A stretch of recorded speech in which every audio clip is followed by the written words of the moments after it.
Okay, we're on the Mizuno workshop and I'm going to show you how we make a club. We have an order here from Daniel Vancic, who won the Madeira Open last week.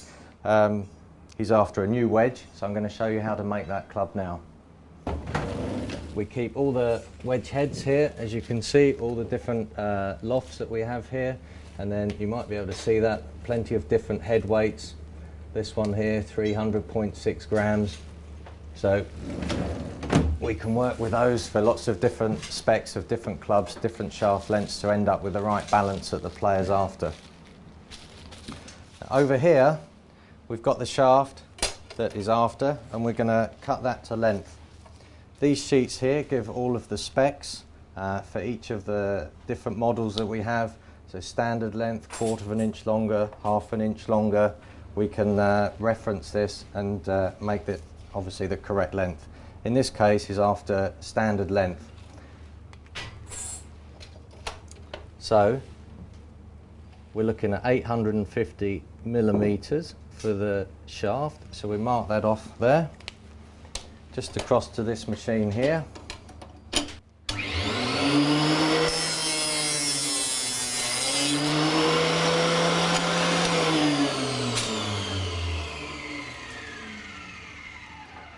Back on here to check that we've got it the right length, and then we're moving over just to tidy the ends of the shaft. All we're going to do now is take the burr off the end of the shaft just to tidy that up.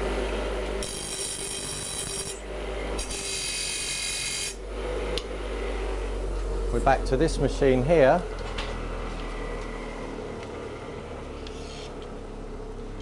And what I'm doing now is just going to take the chrome off the tip of the shaft, just so that when we glue it in, that helps the adhesive effect there.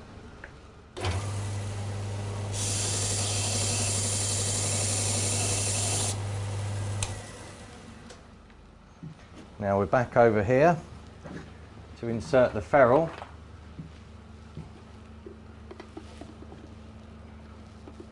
So we put the ferrule on there, and this little tool, you can see 29, we'll push that on 29 millimeters, which is what we're after. So we have the head. Next stage is gluing it together. This is a 2-pack glue that we use. The special thing about this adhesive is that when it sets, it remains slightly soft, so that takes a little bit of the shock and the vibration out of the shot. Some of the glues that dry a little bit quicker tend to get a little bit hard and a bit brittle, but this will go off in about 20 minutes or so. The club should be ready to use within the hour. So we mix the two parts together, and we're going to apply some glue inside the neck.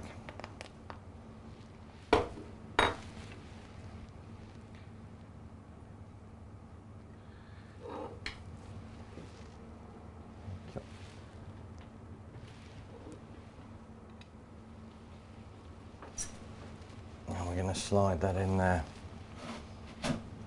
Just tidy that up a little.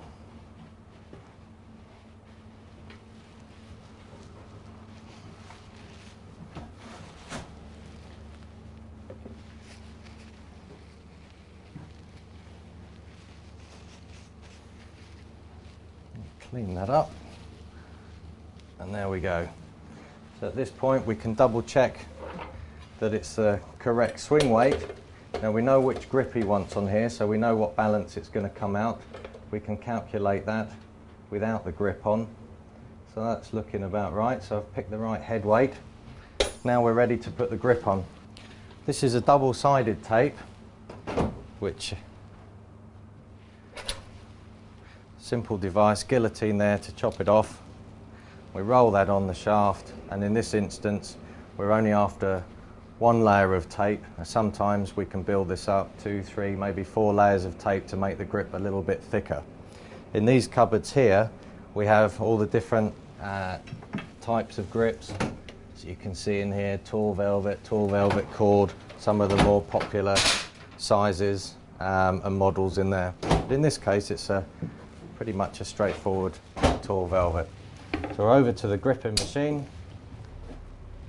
We're going to put some spirit-based liquid in there, which we then let out the end of the grip, slide the grip on,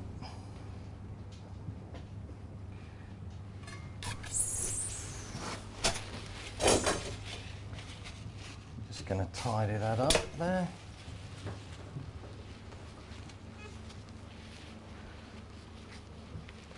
And then probably the hardest part is trying to get it absolutely straight. So we're looking down here. Different players have different ways that they like their grips on. Some of them like them slightly open. They're trying to avoid a hook shot. Some players prefer them just dead on straight. So we've got that. We can now check the swing weight again, just to make sure that we've got that coming out absolutely spot on, which it is. That just leaves us to finish off the ferrule. Back to the belt sander. This is just a linen belt. Once this is spinning round, we'll just take this ferrule down. The ferrule's come slightly oversized, so we're just going to take that down just so it's flush with the head.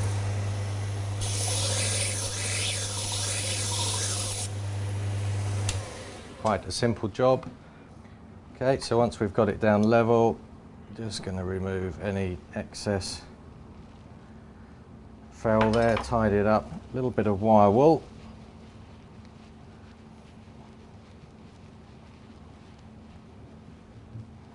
There we go, and then the next stage, we're just going to polish that ferrule off, which is done with a drop of acetone.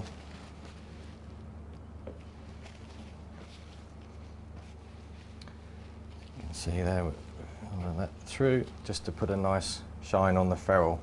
So at that stage the club is complete.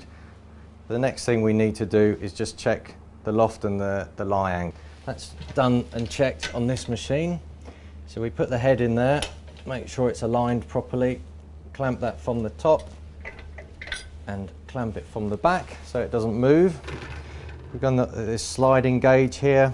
Across the top we can see all the lofts, so a stronger club, a 2-iron, 3-iron, you'd be expecting a reading down here. In this case this is a lob wedge, 60 degrees, so we're down at the far end of the scale.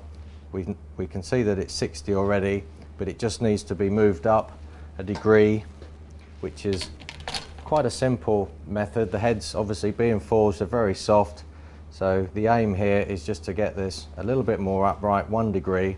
We'll slide that out of the way and we just bend that upwards, and there we go, nearly, a little bit more. We're on 65, there we go. Unclamp that and there we go, club is ready to use.